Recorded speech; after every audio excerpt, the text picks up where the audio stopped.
Good afternoon. My name is Donna, and I'm your host of The Edge on IC Radio, your source for news and entertainment. You can also find us on television, channel 182 on Charter Communications and Abundance Television, which is found on Roku, Apple TV, and Amazon Fire. Don't forget the podcast, netsnewsnetwork.net. A very special friend with me right now, a special guest. His name is Doug McGee. He's with Second Chance Animal Shelter. Hey, Doug, how are you doing today? I'm doing fantastic.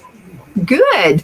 Yeah, this is a good day, Second Chance Animal Shelter. I know we've been talking about volunteers, and some folks are coming in. Folks want to volunteer, and we're glad. Oh, absolutely. Volunteering, like I said, we're dependent. We need them. Any aspect of the world life, we need a volunteer to help with that. Big opportunities for volunteers right now is social media kind of volunteers. We've got a TikTok page going, so we'd really like to talk to people who know a lot about that kind of stuff. Most of the people here are younger than me, so they know more than I do. But yeah, we need some social media experts. Come by, tell us what you know. And we want to open a online thrift store, because we got people. Tell me about that. People donate items all the time, and bicycles and things like that. And we have a little consignment shop situation but that's small scale, and I would really like to have an online thrift store started for Second Chance. I don't know if you use Marketplace or how you do that, but if somebody knows anything about that, will contact me and help us set that up. It'd be a great fundraiser for the shelter if we can, because in fact we're supposed to go pick up some bicycles and all this from a man tomorrow, and hey, I won't be riding a bicycle, and I want to use it the best way possible, which to me would be to sell it and use the funds to help run the shelter. So that's an awesome idea. Yeah, I mean, I think it would work, because he had microwaves. He has a lot of things that he's going to donate and just give to us, and we need a market to be able to market it and move it on. And like I said, we'll use the proceeds to help move us forward. Oh, and I love thrift stores. I'm going to tell you what. And you get a good deal and get something at a really good price. I mean, I'm for it. We wanted a brick and mortar thrift store, but there's a lot of them out there. A lot of towns aren't real supportive of them, because some of them do look like junkyards. Mm-hmm. But we just haven't got there. Plus, they're expensive to operate. You got to get everything set up to do. So I would really like to try an online marketplace kind of thrift store. Mm-hmm. And people can donate. We'd take pictures, get that working, and just see what we can do. Almost like an eBay kind of situation. I don't know. Mm-hmm. It's just an idea. Because brick and mortar, rent's not cheap, power's not cheap. Having employees working at it. You got to have employees. Absolutely. So if we have an online thing, maybe we can use some of the volunteers and people that work here to kind of keep it moving that way. Who knows? It's just an idea. I think it's an excellent idea. And I also wanted to mention that I'm now a volunteer. Oh, absolutely. Hey, keep coming. We got to have them, volunteers. We need volunteers of all types. And your thing is gardening. Other people's things may be painting or whatever. Don't let whatever you do. If you have a talent and want to volunteer, we would love to have you, regardless of what your talent is. Yeah. And again, we brought this up at the last show. In several shows, we mentioned this. If you are a young person and you're thinking about being a veterinarian and you just love working with animals, this is a good way to try it before you buy it and pay for that big college education. Yeah, and the life experience, too. If you want to be a veterinarian, I'm going to tell you, it's kind of a sad story. Well, it could have been a sad story. Mm-hmm. People from Etowah County, a road called Butt Duck Springs, he calls I think it was Friday night, and a dog had shown up on his house, been there for 24 hours, a puppy, and had been injured, and he said, all it's doing is laying on my back porch whining. It was hurting. Mm-hmm. They'd been there 24 hours. Well, he really didn't know. This person didn't know what to do. He called other shelters. Everybody's closed on Saturdays or Friday. Nobody could help him. Animal control did not exist in Etowah County at times. So he calls us at 10 minutes till closing. We go, and I told Wanda, let's go get it. So we went down there, and this little puppy had been injured. But what complicated things was flies that got in there and laid eggs in the wounds, and it was full of maggots. I mean, like I say, many hundreds. The veterinarians saw over 1,000.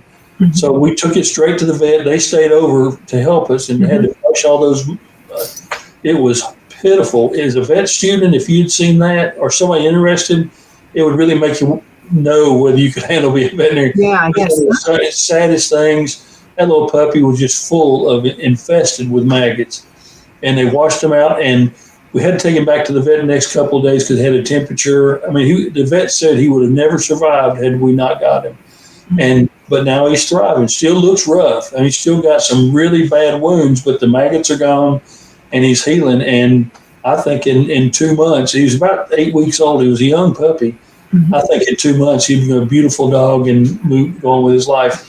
That's the kind of experience that would be invaluable to people who aspire to be a vet tech, veterinarian. You would see that, and it would really make you wonder if you want to keep doing it. It's just an eye-opener. Come out here and volunteer. If you're a teenager and you have an interest in being animal welfare in your future, even a shelter owner, say, I'd like to own a shelter someday. Come try it with us. Sample it. And you may decide, well, I like the thought, but no. Because, this is, a lot of people do. They come out here and say, I want to open a shelter. Well, you need to come out here before you actually jump into that. Because this can give you an idea of what it's like. Well, I know somebody that thought she wanted to be in nursing. And she said she would say she was watching television, and television is mostly about drama. It's not the real thing. And so she's actually gets a degree in everything and went to work the first week. She knew she made a mistake. They had her working in the emergency room, and she saw we were living in Charlotte, North Carolina. It's a friend of mine and her daughter. And so she was at the trauma part of the hospital in Charlotte. Parents spending all this money for her to be a nurse, and right after decided she didn't want to be one. A lot of people make that mistake. They go into it, and while you're getting education, it is a lot different than once you get hands-on, everything changes. To me, I knew from when I was 2 days old, my character said, no, he wouldn't be a good nurse. Oh, no. The older I get, because I was just, I mean, you can watch a soap opera on television when people work in the hospital, and it's not, you don't have time for all the affairs and stuff they do. I mean, you're really working. It's a totally different atmosphere in the real world. It really is. That's a good way to try it before you buy it. It really is. If you want to be involved in anything with animals, I encourage you to come out here. Even if you need to volunteer, but if you want to come out and watch, just be a bystander and do nothing but watch, you would open up your eyes a lot to how this works and the heartache and the aggravation of people. And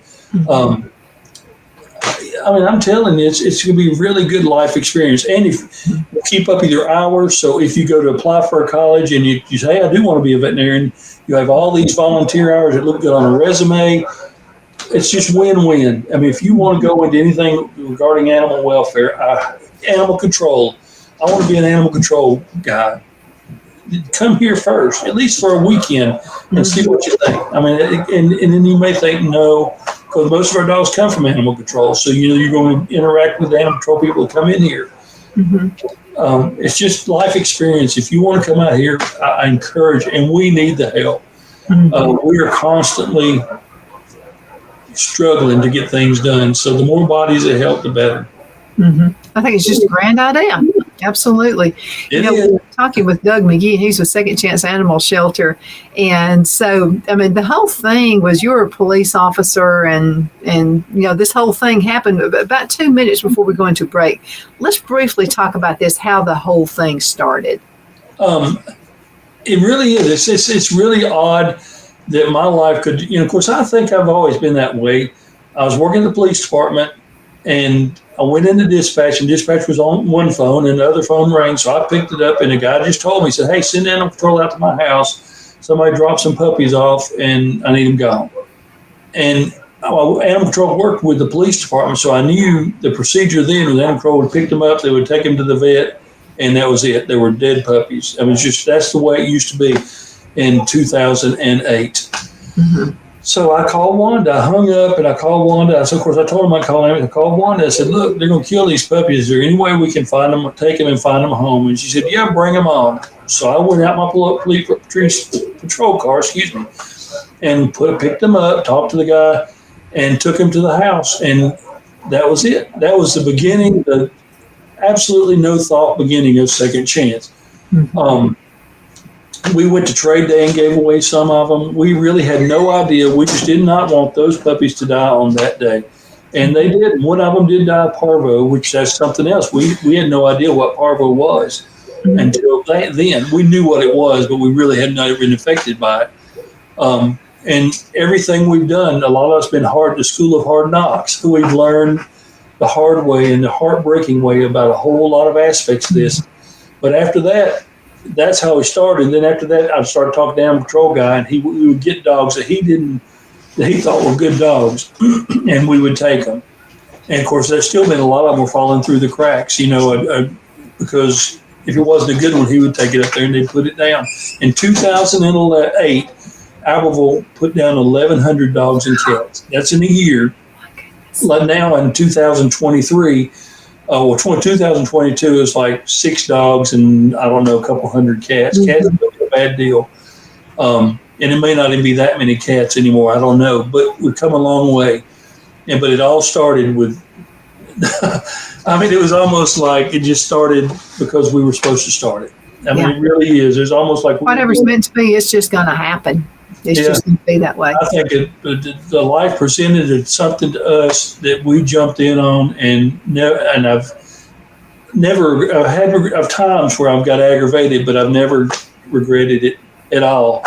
I thought, would I regret leaving the police department? Because I had 21 years in there. And I did love working at the police department. I enjoyed that, but I love what I do now. And it's just what we do. I mean, the rest of my life, I can't see myself retiring.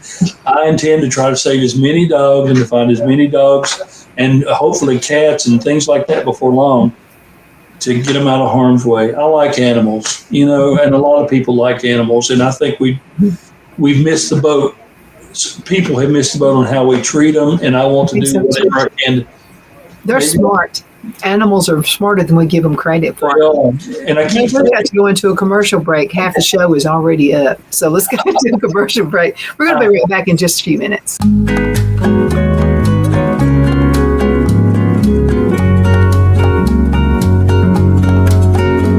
At Lamone's Mexican Restaurant, located in Henniger, Alabama, and voted Best Mexican Restaurant of DeKalb County, Alabama 2020, we're here to serve you with authentic Mexican cuisine. Order easily online by going to lamonsmex.com or call 256-657-3999 to place your order. We're open Sunday through Thursday, 11 a.m. to 9 p.m., and Friday and Saturday, 11 a.m. to 10 p.m. Whether you're celebrating a cozy date night for 2 or a celebration for a crowd, at Lamone's you'll love our atmosphere and friendly servers. Thank you for dining with Lamone's Mexican Restaurant.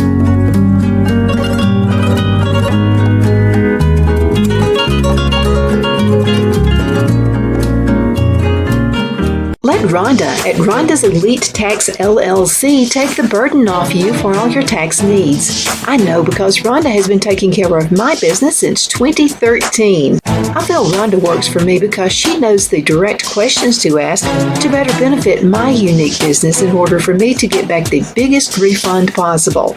Rhonda is an ongoing student, and she knows tax laws are in a constant change every year. Call 256-281-9903 for an appointment to take the dread out of getting your taxes done. Rhonda is located at 11968 U.S. Highway 431 in Boaz. Again, that number is 256-281-9903. And let Rhonda's Elite Tax LLC champion your personal and business taxes.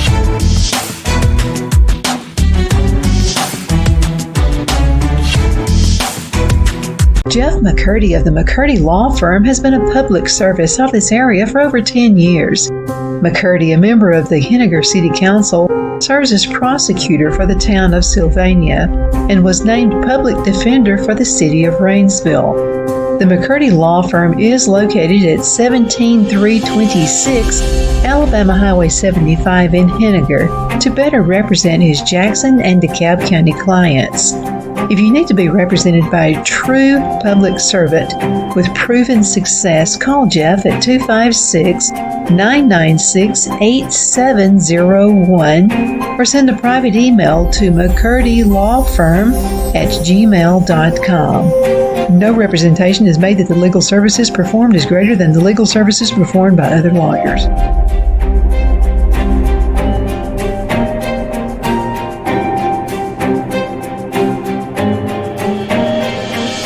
At Liberty Bank, we're all about community, whether it's to help with a charity fundraiser or help families in need. Toys at Christmas or a local football team, we're here for you. You see, we realize the importance of family. Sometimes it's to build a new home or necessary home repairs. We're here for you.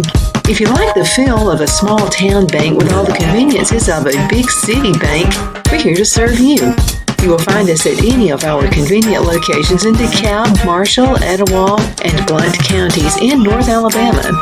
You can call and speak with any of our friendly staff at 256-659-2175 or check us out on the web at libertybankal.com.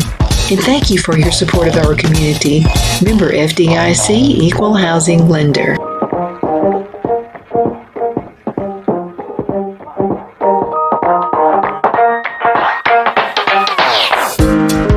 Good afternoon. We are back. My name is Donna and I'm your host of The Edge on IC Radio, your source for news and entertainment. You can also find us on television, channel 182 on Charter Communications and Abundant Television, found on Roku, Apple TV, and Amazon Fire. Again, thank you so much for watching. We definitely appreciate it. I have Doug McGee with me, and he is with Second Chance Animal Shelter, one of my good friends. And it's always good to talk with you, Doug. I'm always looking forward to talking to you on the show. I like doing it. I mean, I feel don't have to leave here feeling good. It's just like a release to be able to talk about animals and what we can do to make their world better. I think it's just important. Same here. I mean, you and I share. We love animals. I mean, we really do. And I wanted to mention Wanda. So we were having a little situation with Buddy. He needed to go to the bathroom, and I mean, animals can get diseases and stuff just like humans can if you're not really careful. And so Phil said, call Wanda. He said, call Wanda and see what Wanda says you need to do. Well, she mentioned the mineral oil and just a little bit of it in his dog food, and that did it. That helped. So he's back to, he was just sluggish. He wasn't Buddy anymore. He was he didn't feel good. He just, and so we figured that's what it was. And definitely tell Wanda thank you. I will. And, she's learned a lot. At this point, Wanda deals with the dogs a lot more than I do. I have become more administrative. I still like the dogs, but really Wanda and the girls that work here, they're pretty much taking care of the dogs most of the time. And they've learned a lot. Back to that School of Hard Knocks, our vet bills run huge, over $100,000 a year. Mm-hmm. Because all these dogs we take to get fixed, there's just a lot of vet bills we have to pay. Well, some remedies would be better than, or just as effective, and you don't have to take them to the vet. Mineral, that's something Wanda learned here, something she picked up. And there's a lot of things that we do that you don't have to go buy the most expensive items to fix a lot of problems. A lot of home remedies and things like that, and they're all over the internet. Some work, some don't. We had a heartworm treatment was supposed to involve giving them dark beer. I don't know if where we got with that, but that's just an old wives' tale.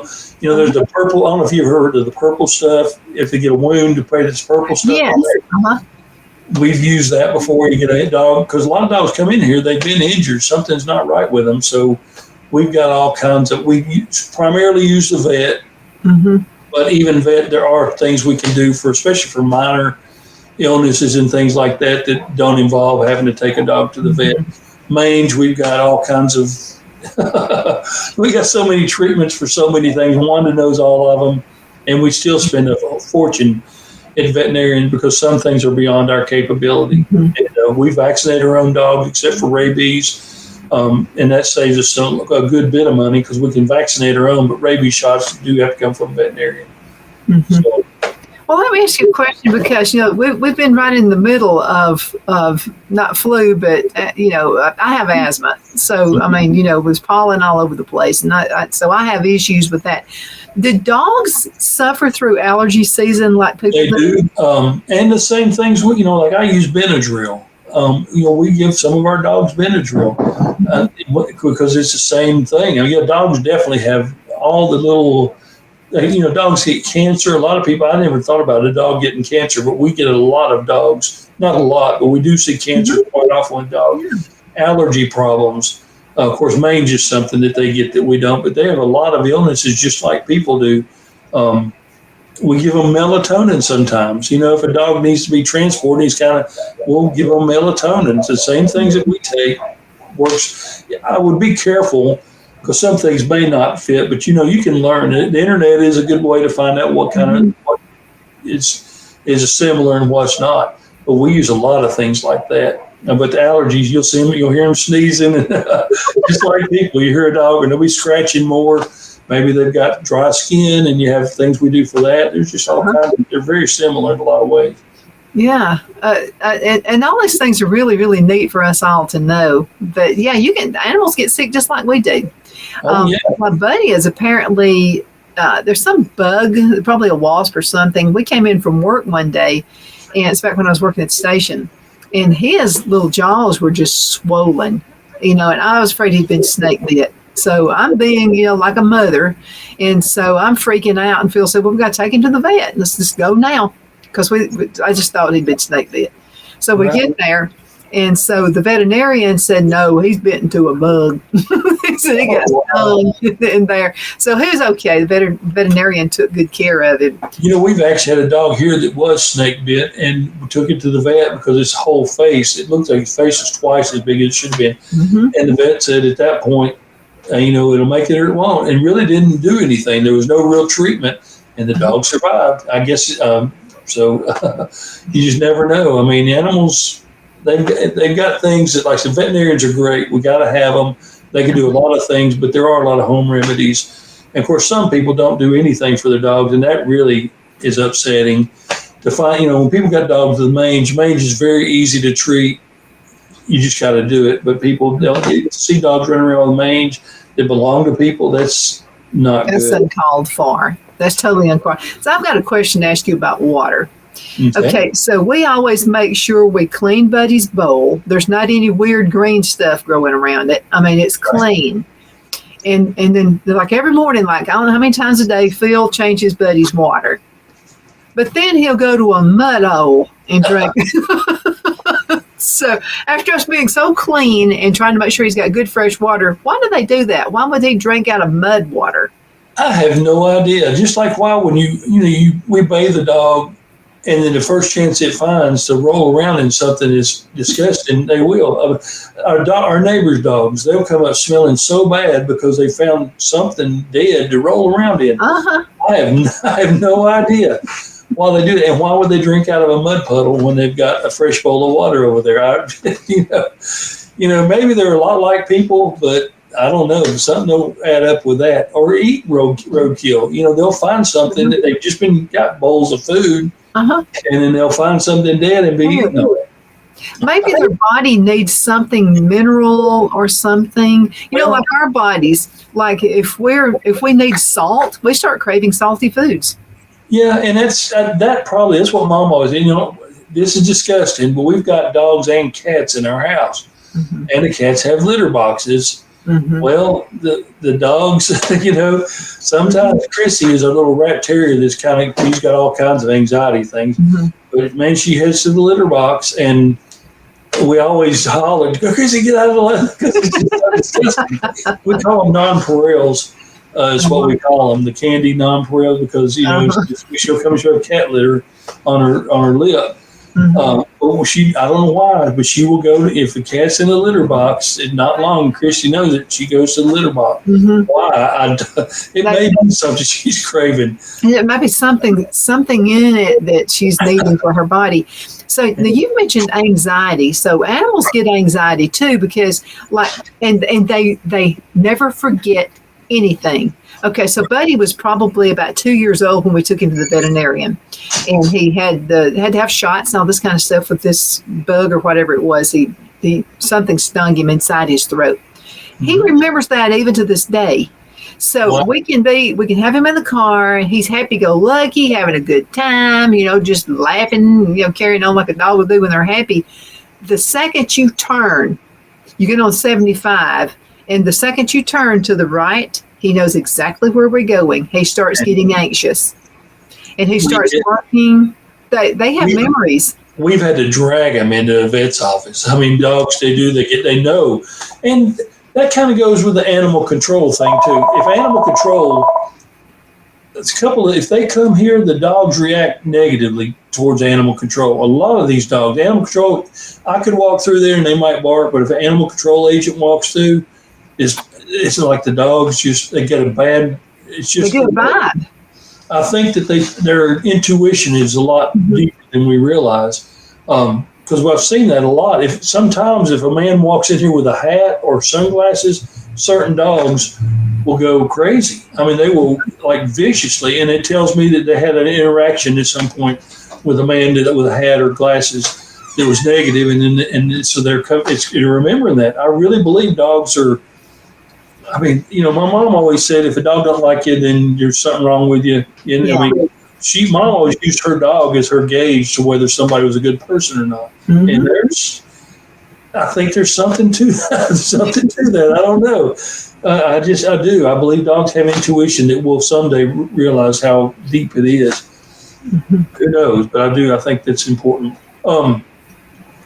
Yeah, you said about dogs for remembering things. Chrissy, the one I was talking, we got her from a hoarder, and she hid out. When we took her home, she was so wild. We took her home. 3 days we didn't see her. She was hiding. We finally got her coaxed out, and one day I was eating and I picked up a plate and she panicked. And I told Wanda I wouldn't doubt at some point in her life she'd been hit with a plate before, because even now, if you got a plate, it makes her nervous. And I don't know. Of course, they can't tell me, but I think something's really traumatic with a plate happened, because I'll pick up a plate and she just like panicking. And we've had. I bet a plate got thrown at her. Probably got hit with one or something like that. I don't know what happened to her. Poor girl, she's just spastic. She runs around like just shaking, and she loves me, and I'll be petting her, but loud noises. Startling. She just really got some issues. But of course, she's our dog, and she loves us. And we love her. Our little issues aside. Okay, less than 30 seconds. How can folks get in contact with you about volunteer opportunities? Volunteer. And first of all, we have a volunteer coordinator. So if you have a big group that wants to volunteer, call us. We'll get in touch with her and we'll set something up. Individuals that want to volunteer, just come by. We're open 9 to 4 pretty much every day of the week. Come by here if you got a few hours, if you got a few minutes, and you say, I want to help. Come out here and we'll put you to work. And it doesn't matter if you don't really like dogs, we can find something else for you to do, something fulfilling that you would enjoy, that we could benefit from the help. We need volunteers big time. And volunteers are a part of our survival, so we need it.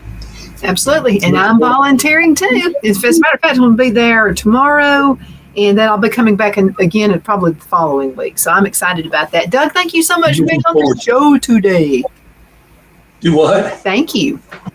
Oh, thank you. Thank you very much, and we'll talk to you soon. And thank you for watching. Definitely. My name is Donna. I'm your host of The Edge on IC Radio, your source for news and entertainment, television, channel 182 on Charter Communications, and Abundance Television found on Roku, Apple TV, Amazon Fire, podcast, netnewsnetwork.net. Doug, again, thank you. Have a good day. You too.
Good afternoon. My name is Donna Fiesel, and I'm your host of The Edge on IC Radio, your source for news and entertainment. You also find us on television, channel 182 on Charter Communications, and Abundance Television, found on Roku, Apple TV, and Amazon Fire. Make sure you check out the podcast, netnewsnetwork.net. We're so good to be with you today. I have Deja Lee with me right now. Oh, before I talk with Deja Lee, let me go ahead and mention a few new sponsors. So we have Chick-fil-A, which is in Guntersville, Alabama, as well as in Fort Payne, Alabama, and also Local Joe's. Deja Lee, have you ever been to Local Joe's? They're in Albertville. Mm-mm. Oh, man, they're a good place to eat.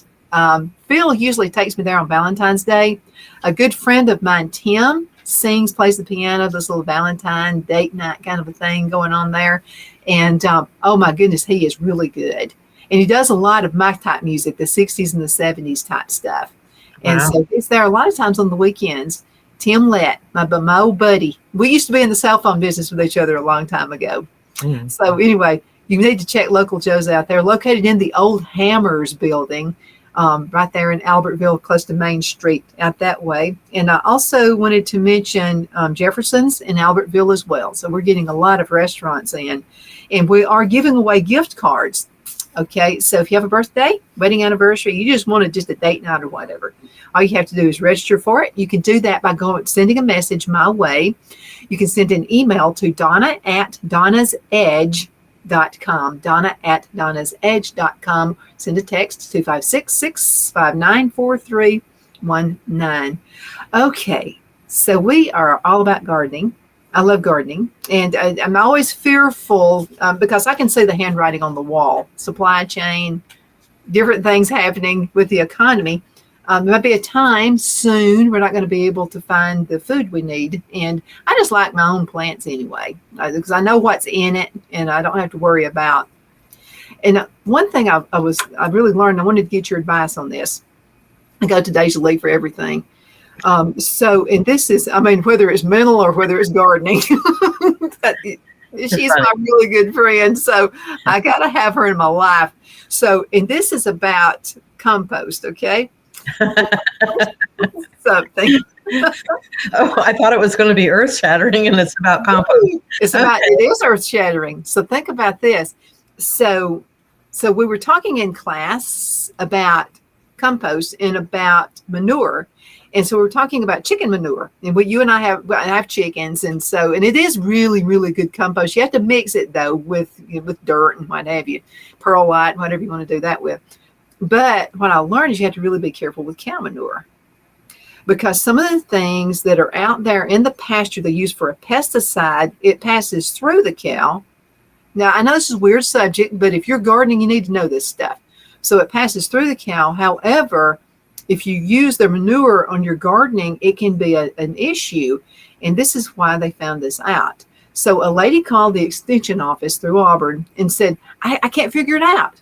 She said, my tomatoes are just horrible. And she took a picture and let them see the tomatoes. They looked pitiful. But then the okra, which was planted right by it, was thriving. So what was used on a pesticide for corn? I didn't know this. Corn and okra are from the same family. They're cousins. I didn't know that.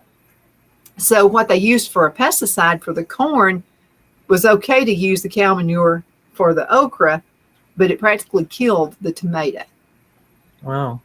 And right in the same spot in the garden. Well, what I use is horse manure and the straw that they use in the stalls.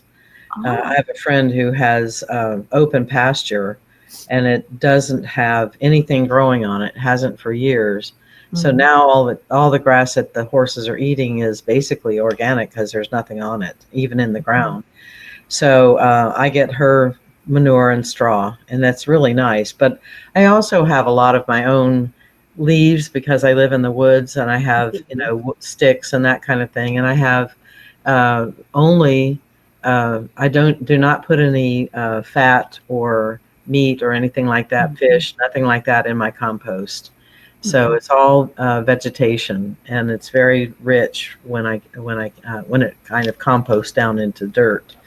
So you can't buy it in a bag at a big store anywhere like that. I mean, this compost, you can get your hands and do this, and it sticks together. I mean, it's not sticky or anything like that, but it's rich. It's rich Yeah. in nutrients. Right. Yeah, mine is. In fact, where I moved the compost pile over to a different spot, I usually try to rotate places. I have two going at all times, and one is for the old, like once a year I'll use it. Every other year I'll use the one that's already composted. So it's like they're each growing, growing. They're not growing. They're decaying, becoming compost. And so I give them each a year, and usually it takes about a year for any kind of manure to compost down into, not having anything growing. Mhm. So yeah, mine is basically all vegetation Mhm. because even though there's manure in it, that's vegetation. They only eat grass, grass and bugs when they get them, But Mhm. And there are good bugs and bad bugs. yeah, There's some you actually want in your garden. yeah. Some you want in your garden, some you don't. I've got some kind of a bug coming onto my broccoli, and so I've taken off leaves, and I'm hoping that it doesn't kill them, whatever it is. So just keeping a good lookout on it. So if you take off those particular leaves, that's going to really help the plant. Yeah, I think it should. It should, because that's what seems to be killing the plant. Something is on the leaves. So Mhm. as you were saying, prune them.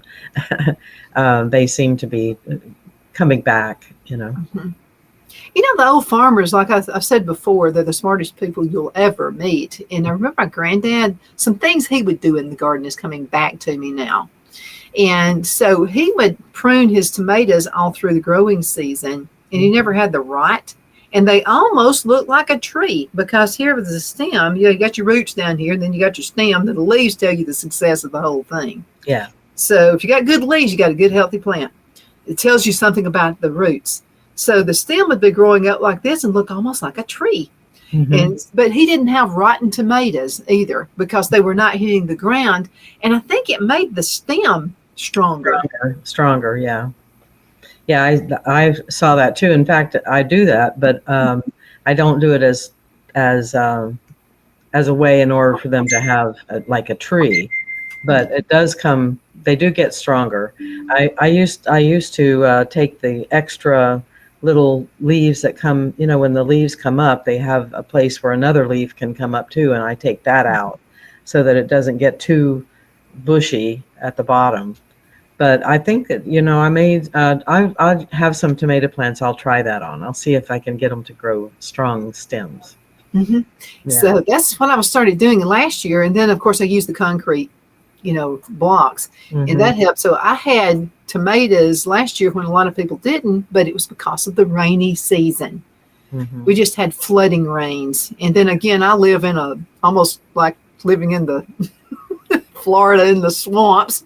When it rains, I am not kidding you. I think you've been to the house after a rain, and it was like your feet will actually go down into the ground. There is just so much of it. I mean, it's incredible. You're fortunate though, believe me, because I live on rock. I live on the mountain, and I live on a rock, so I have to bring in dirt. And I don't slush around, and I don't sink down in the dirt. I'll say this: if you live on my farm, if you come visit, you really need to get a good pair of rubber boots. So every time I see them at Shepherd's Cove Thrift Shop, you'll see them all the time. Really? Yeah, and sometimes they'll sell for $3, sometimes $6. And I grab them. And I've several pair out there. I need a pair. I don't have a pair, but I want a pair. I look real tough in those rubber boots. Yeah, I'm real cool. That's what I want. I want to look cool in my rubber boots. Yeah, I promise you, if I had grandkids, they would be embarrassed. They would look at me like. Yeah, that's fun. That's a fun way to play in the garden. Just put on some outfit, You don't have to worry about it. Right. And I'm out in the back. Who's going to see me except for the squirrels and stuff anyway? That's right. Hey, we're mismatched everything. Yeah, who cares? Yeah. So how important is it? Because a garden is really a place of solitude as far as I'm concerned. I mean, it's just the solitude. and we kind of get away from things and the hustle and bustle of things. Of course, I bring everybody into my garden when I'm filming it. but anyway, how important is it to choose the right location? Like, I don't want it in the front yard. We have too many cars passing by. I want privacy. So mine is in the backyard. So I have a berm, and I plant, flowers and that kind of thing are there. But all of the vegetables and the greenhouse are at the back, because I do want privacy. And I think that it's also the place where there's most sun. So mine too. The berm creates a shady area that's semi-shady for other plants, that kind of thing. But it helps me to have the privacy to just be in the garden and not worry about having to raise my hand to say hi to anybody. Yeah, because people pass by and say, I waved at you and you didn't wave back. Oh, yeah. So I'm like, I didn't see you. I was like into a trance, digging into my stuff. Let's go into a commercial break, and we're going to be right back in just a few minutes. Let's talk about people who live in apartments or live in condos. Okay. Who want to grow their own food, but they don't have space for it. We'll be right back in just a minute.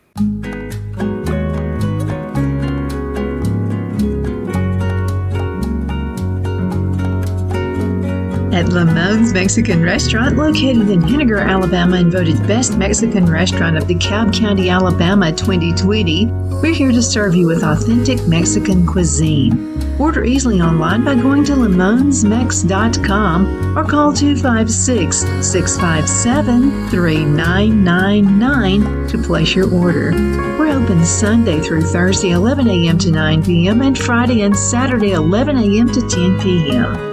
Whether you're celebrating a cozy date night for two or a celebration for a crowd, at Lamone's you'll love our atmosphere and friendly servers.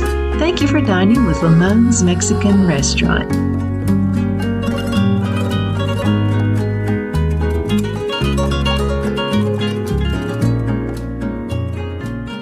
Let Rhonda at Rhonda's Elite Tax LLC take the burden off you for all your tax needs. I know, because Rhonda has been taking care of my business since 2013. I feel Rhonda works for me because she knows the direct questions to ask to better benefit my unique business in order for me to get back the biggest refund possible. Rhonda is an ongoing student, and she knows tax laws are in a constant change every year. Call 256-281-9903 for an appointment to take the dread out of getting your taxes done. Rhonda is located at 11968 U.S. Highway 431 in Boaz. Again, that number is 256-281-9903. And let Rhonda's Elite Tax LLC champion your personal and business taxes.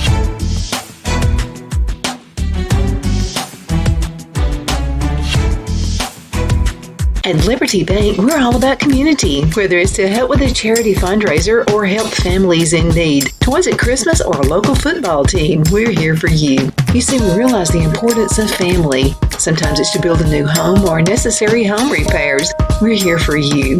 If you like the feel of a small town bank with all the conveniences of a big city bank, we're here to serve you.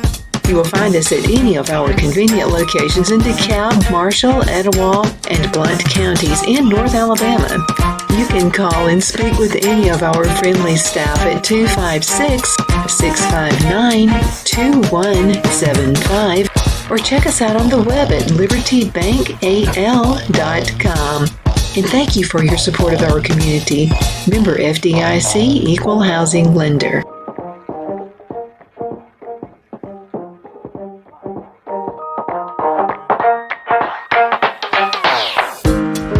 Jeff McCurdy of the McCurdy Law Firm has been a public service of this area for over 10 years. McCurdy, a member of the Henniger City Council, serves as prosecutor for the town of Sylvania and was named public defender for the city of Rainsville.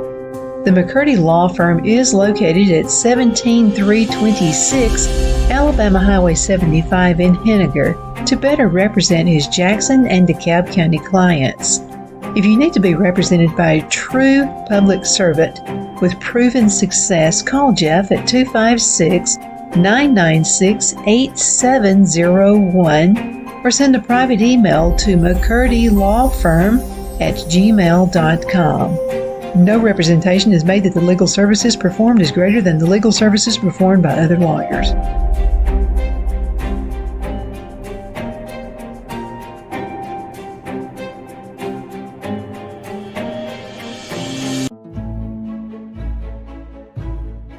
The Hatter Cafe and Country Inn is nestled in the northeast corner of Alabama the Beautiful in the delightful town of Mentone. We're located on top of scenic Lookout Mountain near Little River and DeSoto State Park and located only 5 minutes from shopping and restaurants. There is also a nearby community walking path and golf course. We welcome everyone through the doors and we are committed to outstanding service for all guests. At the Hatter Cafe and Country Inn, we invite people from all walks of life to come and get away from it all, enjoy the open spaces, treetop views, fresh, clean air, and experience Southern hospitality at its finest. We look forward to hosting you. To reserve a special event, or if you would love a special getaway at the Country Inn, you can call us at 256-634-2018. Good afternoon. We are back. My name is Donna Fiesel, and I'm your host of The Edge on ISC Radio, your source for news and entertainment. You can also find us on television, channel 182 on Charter Communications. Abundant Television, we are syndicated. Abundant is found on Roku, Apple TV, and Amazon Fire. And don't forget that podcast right down there, netnewsnetwork.net. netnewsnetwork.net. Go ahead and check it out. You'll see some folks who tell you the truth, and they're not ashamed to do it. I have Deja Lee back with me again. You know, Deja Lee, not everybody has land. And so we have a lot of folks who are just all over the place who watch the show. So we're really proud of that. But my son and daughter-in-law, for instance, they live in a townhouse. And so they have a patio where they actually have vertical gardening that they can do. Now, sometimes, even though you may own it and you own this, whatever you're living in, you still have to ask homeowners associations if it's okay to do that. So make sure you get approval first. Mm-hmm. But let's talk about folks who live and they don't have a yard, but they can have a vertical garden. They can. How do you do it? Well, there are lots of ways, and you're the expert at the hydroponics because that's a way to do it vertically. You can also. I'm no expert, by the way. I can write a book on what not to do. Yeah, well, I'm there with you, girlfriend. So it's one of those things where you can grow vertically, or you can grow. There are tiers that you can build with dirt as opposed to that, and you have. Plastic containers that go underneath the pots where it doesn't drip down on your neighbors, that kind of thing. But it's really nice to be able to go out. I've seen them on Google where it looks like a tree. Mm-hmm. And you just go out and pick from the tree, whatever you want. That's nice. There are a lot of people that live in lower level condos that have like a wall around them, a brick wall or a stone wall around them. And you can grow things inside those bricks, inside the wall and inside the stones. Mm-hmm. And they don't take much dirt at all. As you've seen, you can do it with water, but there are a lot of things that you can change in your environment in just a small way that will allow you to have plants. Now, when I lived with just a small space, my garden was on my front deck. It was just like a 4x10 piece of cement. Mm-hmm. And I had beans growing up the banister, and I had lettuce, and I had different things. And then around at the side, I had my lower level. I did my spaghetti or my lasagna method of making compost, and I created a dirt there because there wasn't dirt. And I had all kinds of veggies there as well as flowers. So, you can do it in a very small space. You don't have to be confined. You can find a bin, several bins, and drill holes in the bottom of them and have plants growing in that, and use the lid for the water catchment, that kind of thing. I'll tell you something I saw, and this was the wood pallets that you can pick up sometimes for almost nothing. And so I saw something I thought was really neat. They turned it sideways, kind of like this.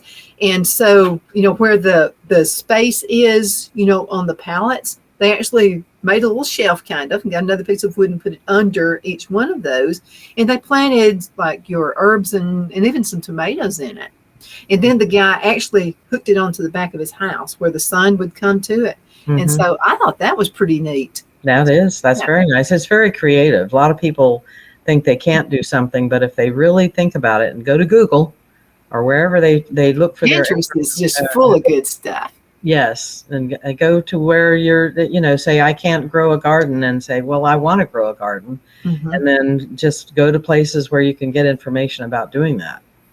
You know, Like, you can go also to Donna. Go to Donna. She knows all no about go to Deja Lee. She's going to know. no. So some people actually use, those shopping bags that are made out of fabric. Some Mhm. people actually grow gardens out of that. But now you mentioned the tree, kind of a tree effect, Mhm. because you have to be really careful. You have to make sure the sun comes in. So if you have something growing on the bottom, you don't want it blocking everything else. Right. So kind of do it in a tree form. Yeah, it allows everything to have air, because you have to have air also, and sun. So depending on where you live, of course, you may not be able to do it outside. You can always get a grow garden for inside. Like I had it's a hydroponic grow garden inside, and I had lettuce all year long with that. So you can also grow tomatoes and that kind of thing in a grow with a grow light and a hydroponic grower. You can grow just about anything anywhere. Yeah, I've seen people actually growing tomatoes. One lady who's been on the show before said she actually grows tomatoes inside the house. But the only thing she has found that actually works are the Romas or the little cherry tomatoes. So That's because they're small. Yeah. They grow short. Yeah, it's very hard. It's hard to grow a tall level plant inside, especially even if you have a grow light. It can be difficult. Because they do have large taproots. I was very surprised at the taproot that a pepper plant has, or a tomato. They really grow deep, and so you just have to be aware that of the kind of plant you want and what kind of container. Now I use the big bins that are like 22 to 24 inches tall for some of my plants, like my potatoes, but because they grow. Some of them grow down and some of them grow up. So depending on the kind of potato, I use the larger bins, and that would be okay for inside as well if you wanted to grow something with a larger taproot inside. But you just have to have the right lighting and some good water and dirt and some fertilizer that's natural, and you've got your plants. So how do you grow potatoes?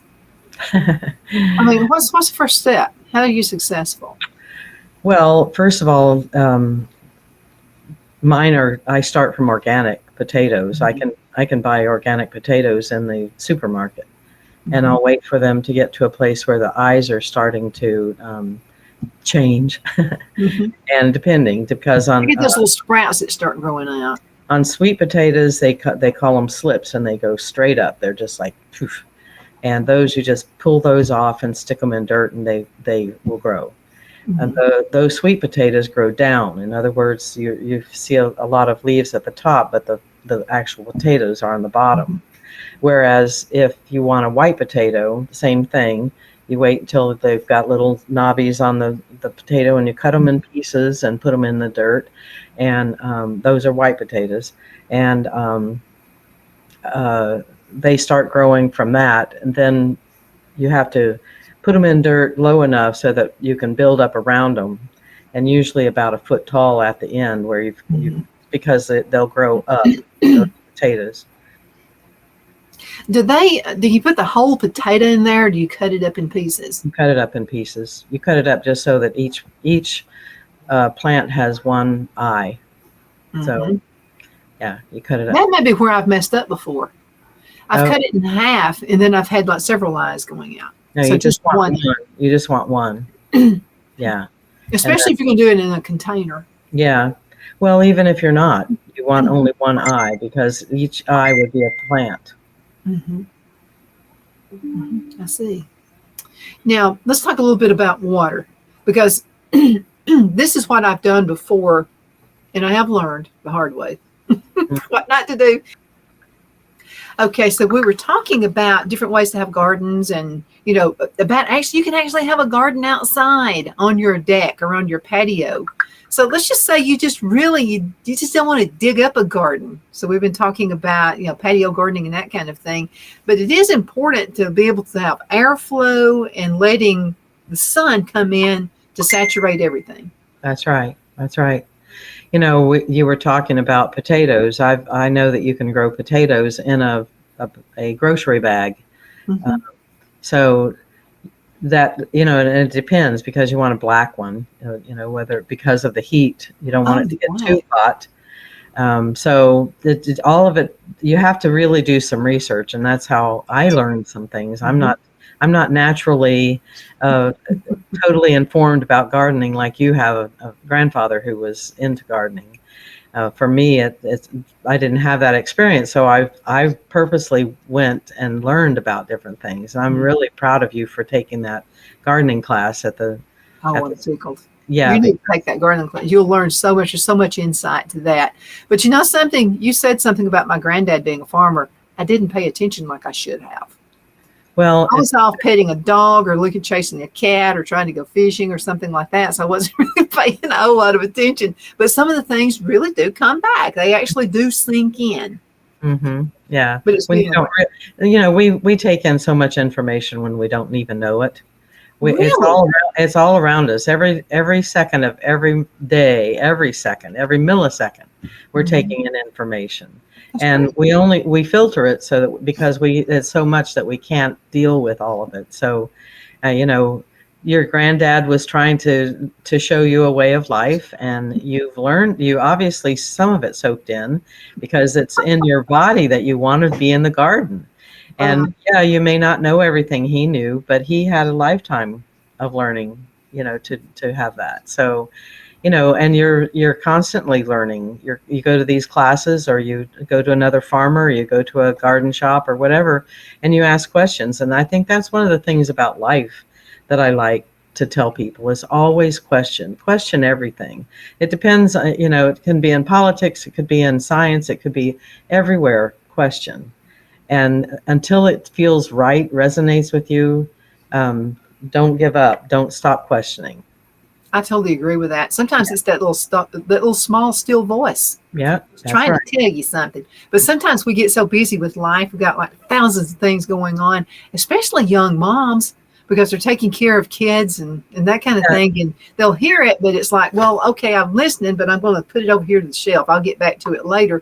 The problem is sometimes that later never happens. And so you've missed a good learning opportunity when that happens. But I got to say this, both my granddads loved to fish. They could catch fish when nobody else could. Even on the calendar, it would say, this is a horrible day to go fishing. They could go fishing and catch fish. So we were out fishing one time with both my granddads. They were catching everything.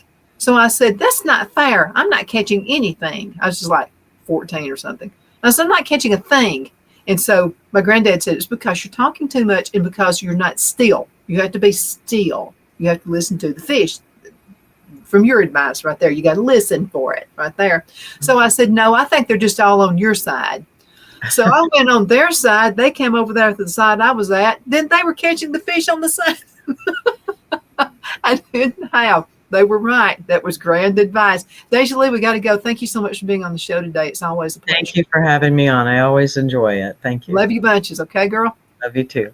Okay. We'll see you later. And I'll see you later too. Thank you so much for watching. We'll be back in just a few minutes with another awesome, awesome guest.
Good afternoon. My name is Donna Fiesel, and I'm your host of The Edge on IC Radio, your source for news and entertainment. You can also find us on television, channel 182 on Charter Communications Abundant Television Syndicated. Find us on Roku, Apple TV, Amazon Fire, and you can also find us on the podcast, netnewsnetwork.net. Netnewsnetwork.net. Rick Staines is with us right now. Rick, is that enough nets?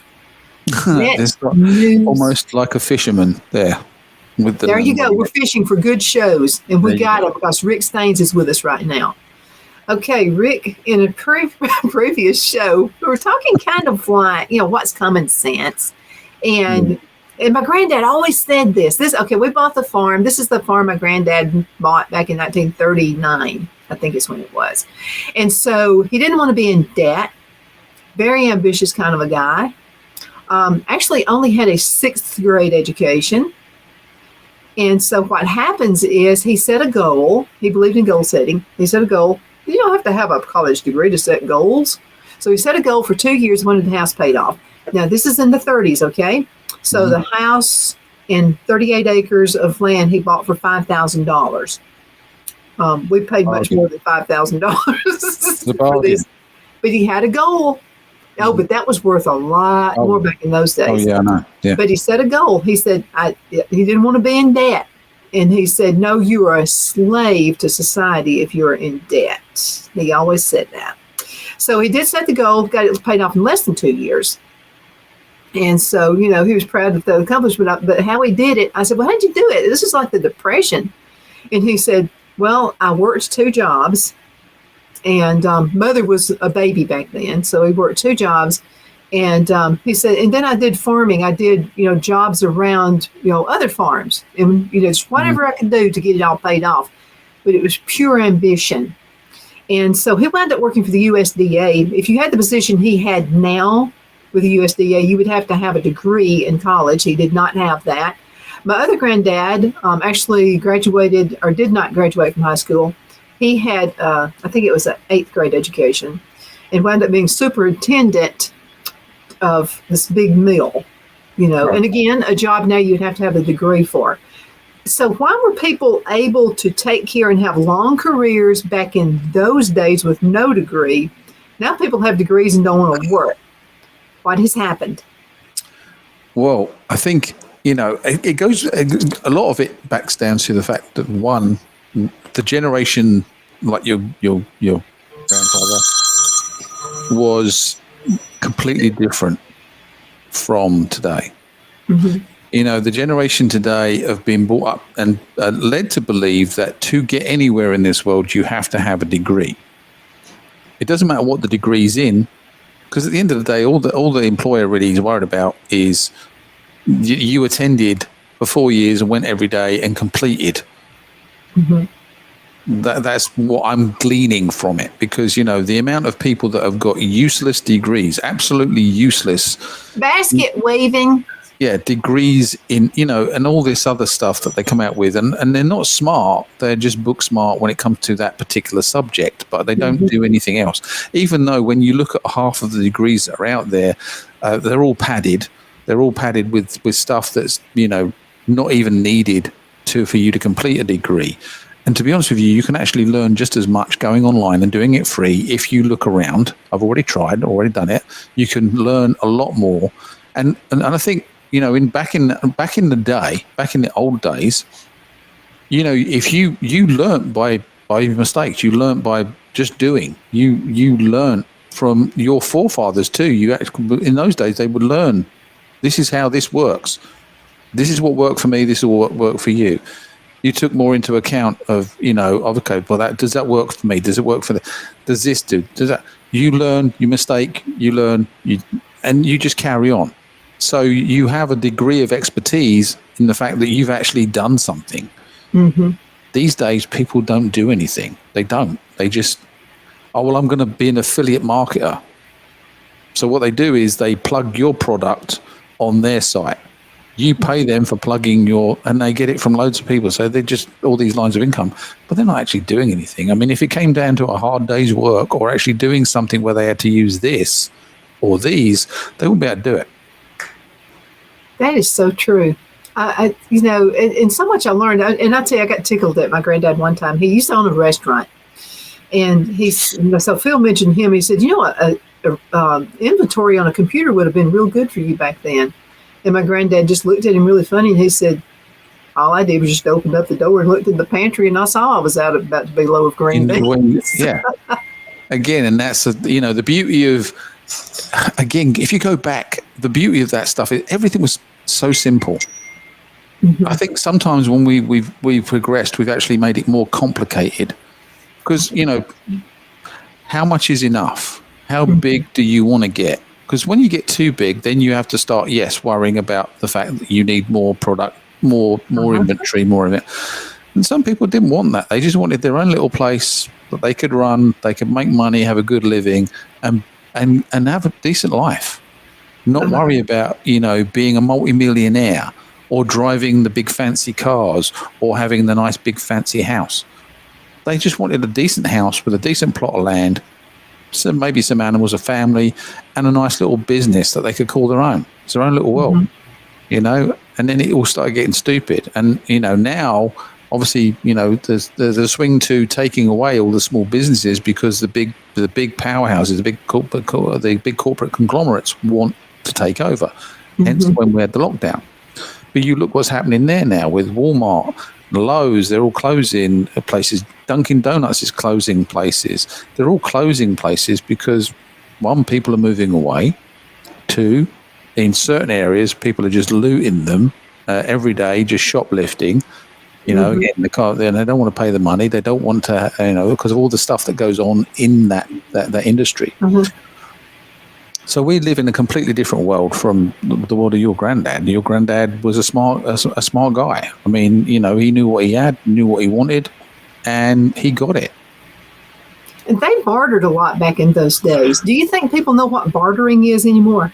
I don't know, but they're going to find out, because we're going to end up going to bartering. If the digital currency comes in, you're going to find a lot more people bartering for for services and for food, because if you've got something to trade, that's how it was done. I don't think because if they're going to stop you from buying stuff, which they will do. I mean, if they go on the Chinese credit system, the social credit system, you're a bad person, you said this online, we're going to take this much money out of your bank because you were bad.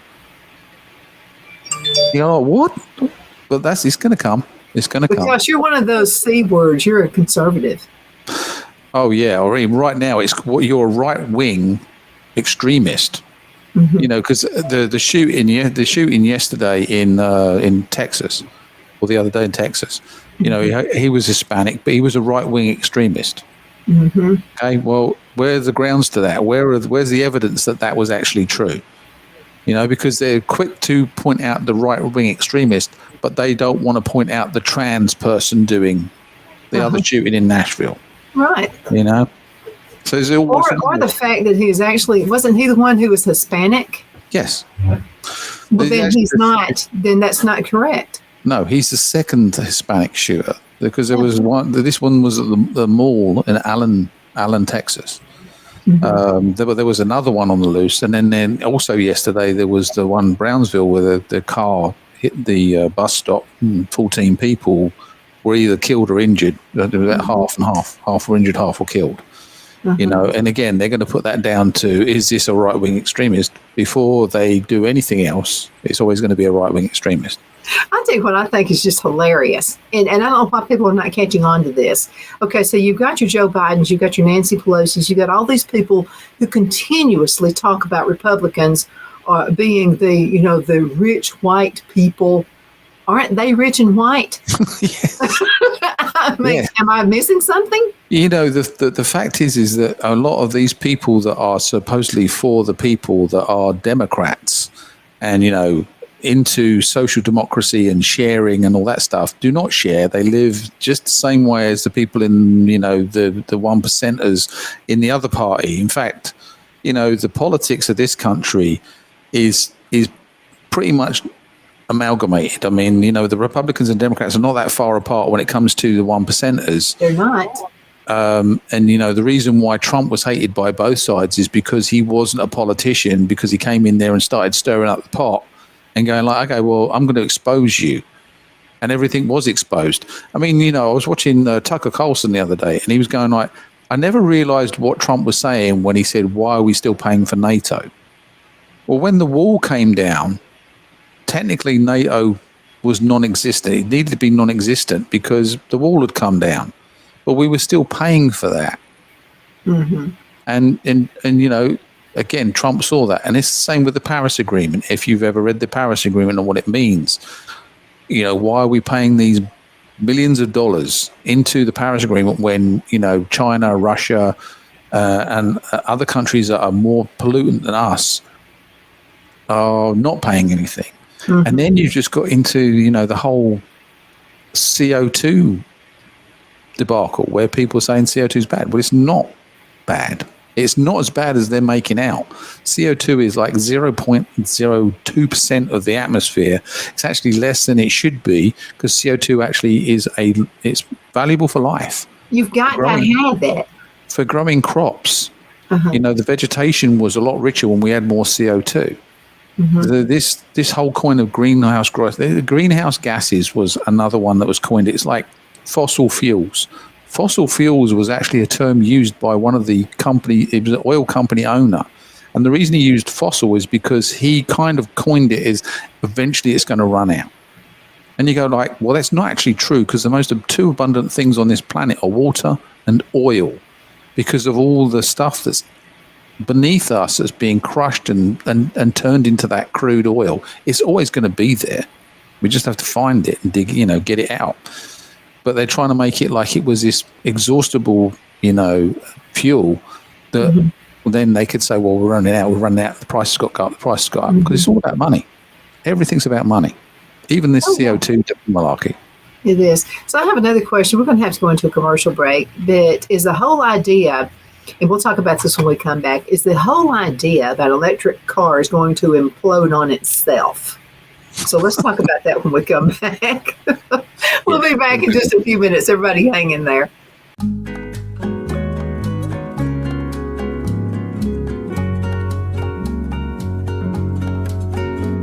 At Lamone's Mexican Restaurant, located in Henniger, Alabama, and voted Best Mexican Restaurant of DeKalb County, Alabama 2020, we're here to serve you with authentic Mexican cuisine. Order easily online by going to lamonsmex.com or call 256-657-3999 to place your order.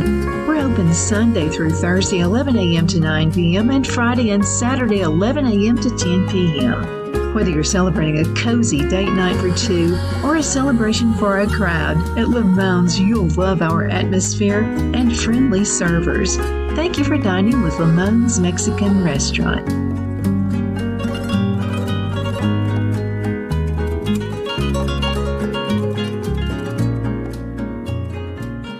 Let Rhonda at Rhonda's Elite Tax LLC take the burden off you for all your tax needs. I know because Rhonda has been taking care of my business since 2013. I feel Rhonda works for me because she knows the direct questions to ask to better benefit my unique business in order for me to get back the biggest refund possible.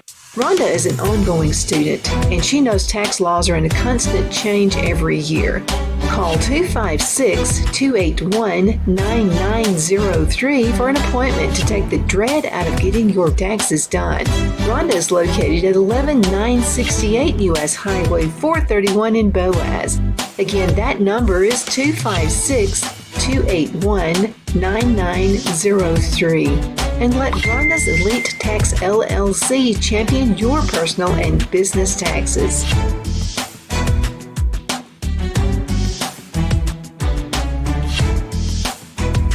At Liberty Bank, we're all about community, whether it's to help with a charity fundraiser or help families in need. Toys at Christmas or a local football team, we're here for you. You see, we realize the importance of family. Sometimes it's to build a new home or necessary home repairs. We're here for you. If you like the feel of a small town bank with all the conveniences of a big city bank, we're here to serve you. You will find us at any of our convenient locations in DeKalb, Marshall, Etowah, and Blount counties in North Alabama.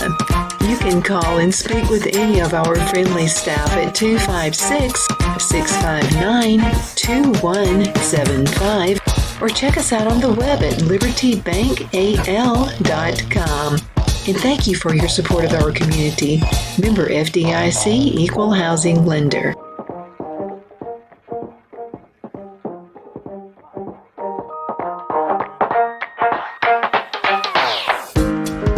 Jeff McCurdy of the McCurdy Law Firm has been a public service of this area for over 10 years.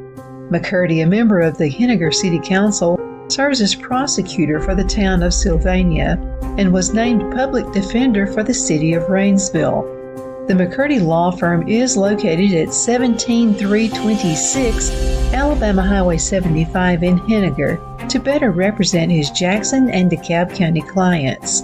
If you need to be represented by a true public servant with proven success, call Jeff at 256-996-8701 or send a private email to mccurdylawfirm@gmail.com. No representation is made that the legal services performed is greater than the legal services performed by other lawyers.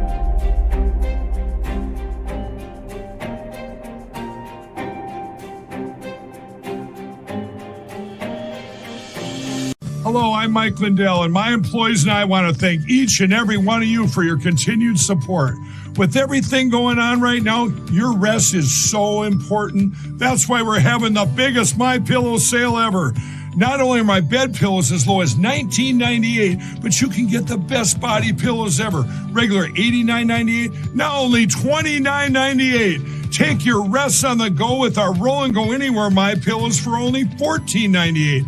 And we have our new couch and accent pillows. They aren't just for looks. They have MyPillow's patented adjustable fill that gives you that amazing MyPillow comfort.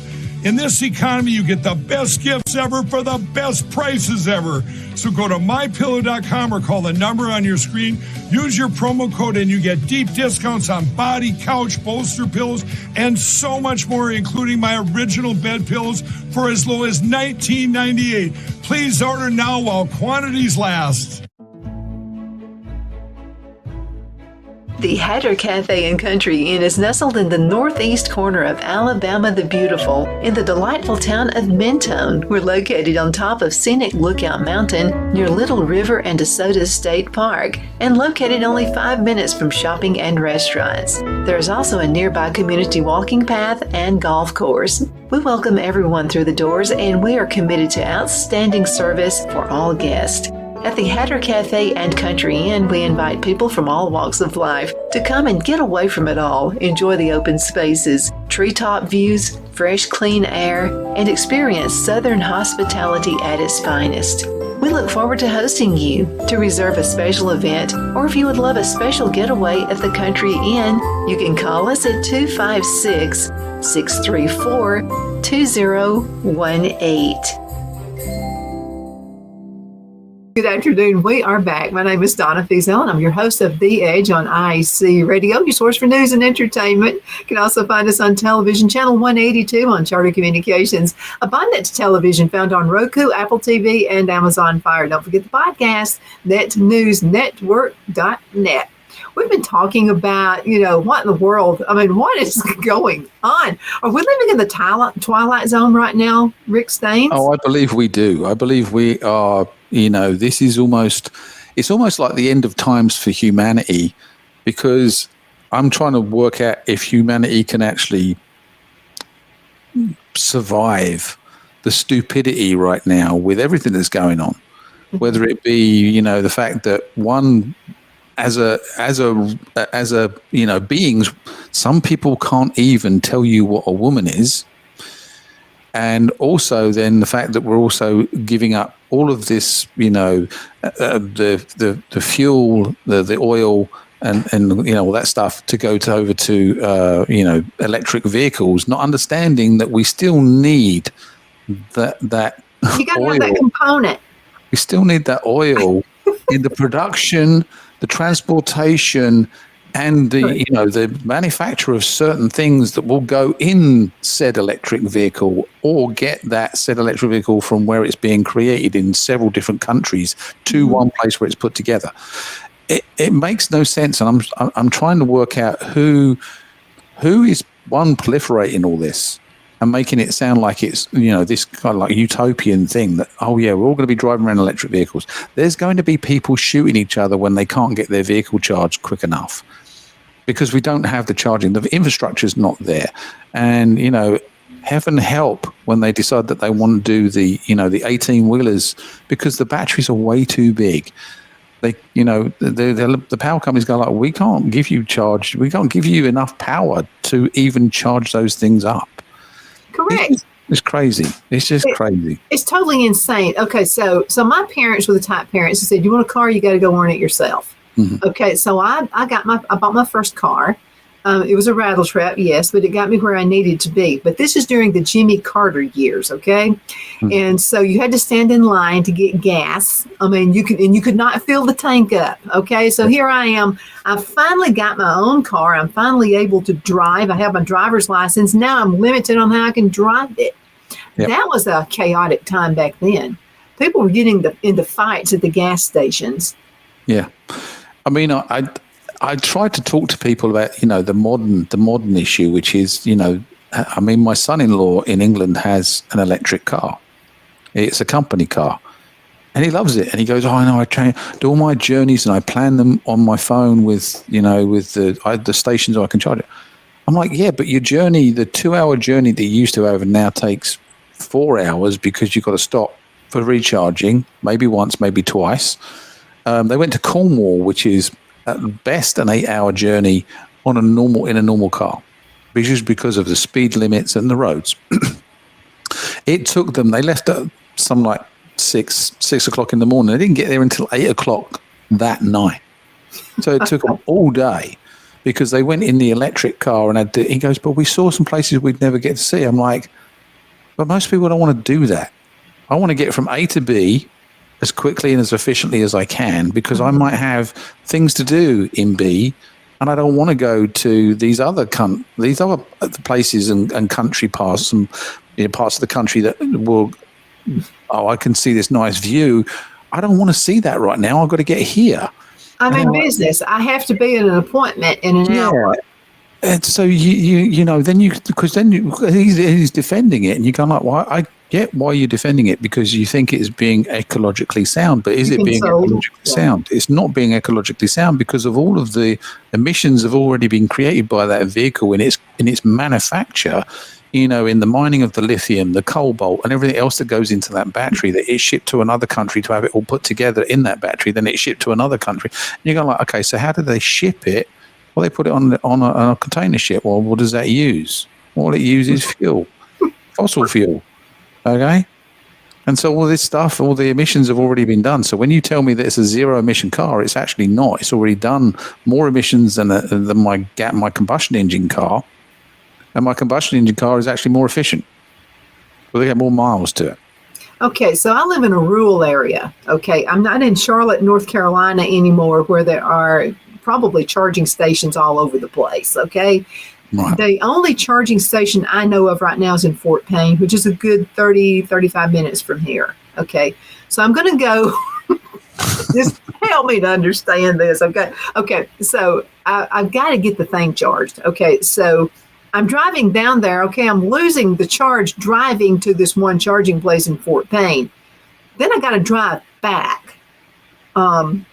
What good is it? I mean, well, then you'd have to have one put in your house, which is again going to cost you money for them to come and put a charging station at your house.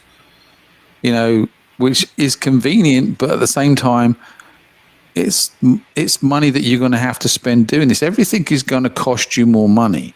I don't have to have a gas station in my house. I've got one literally a mile up the road. I can go and top up there if I want to. I've got one that's probably a mile and a half that way too. Mm-hmm. I don't have to have those on my property. I don't have to. And the cost of electricity, whereas in England it used to cost maybe £4 to charge your car, it's now costing you £40 to £50 because it's a captive market. Like everything else, once they've got you, you're screwed. Because, oh, you've got an electric car? Yeah, we know we told you it was only going to cost you £4 to charge a car, but prices have gone up, and this is, it's actually a market that's very competitive right now, so the cost is now £40. And you're like, well, what's the point of that? You know what this reminds me of? This reminds me of someone I know who bought a house online. Okay, it was a fraud because guess what? They didn't show you all the pictures of the outside. It was not even the same house. Right. I don't know why you would do this, but anyway, it was not even the same house. Okay, she gets a dump. I'm telling you, it's a real dump. Okay, she walks in, the plumbing is horrible. It had been a rented house. People destroyed it moving out.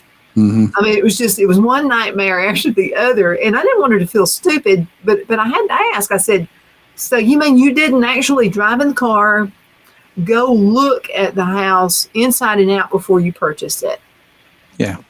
And I kind of like, I'm a 50-50 with that one because I did the same with this, but I had somebody in the area, namely my now wife, who can come and visit that and went round it, and she was showing me pictures and looking around it, and I'm like getting her up, what do you think?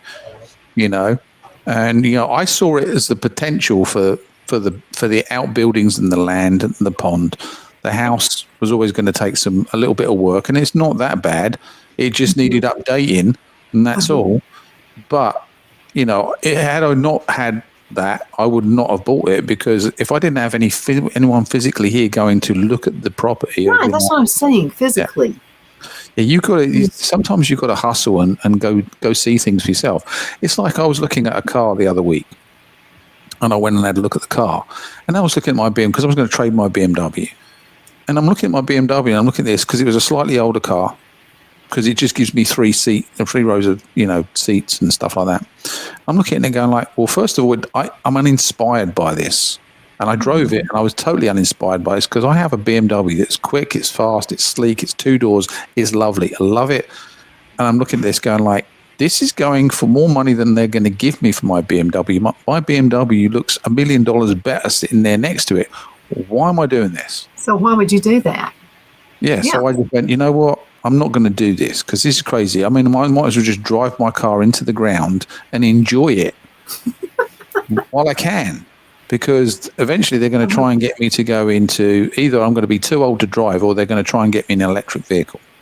That's my thought process. Exactly. Less than a minute left in this segment. What would you like to tell everybody before we go? Enjoy life. Enjoy your life. It. Just have fun. Honestly, don't watch the news. How about that? Yeah, no, don't watch the news. And if it starts getting you depressed, go do something else. Go do something for yourself, because at the end of the day, as far as we know, you only live once. So enjoy it and be happy. Absolutely. People want to know why we're smiling all the time. It's because we're not listening to the garbage. You're not letting it weigh us down, right? Yeah. I mean, it depresses me when I watch too much of that stuff. I mean, I turn it off. People look at you funny, though. It's like, because everybody else is like, gloom and doom and despair. So there's this guy in town. His name is Bobby Ledbetter, Twin City Used Car Sales. And this guy's like phenomenal. And he's about to get back into business again. And so I was helping with a charity event. We were feeding people for Christmas, whatever. And so I was kind of like the Walmart greeter person. They said, well, you got a good personality. You greet people as they're coming in. And so I'm greeting people. And this one dude says, you must be a Republican. And I said, why?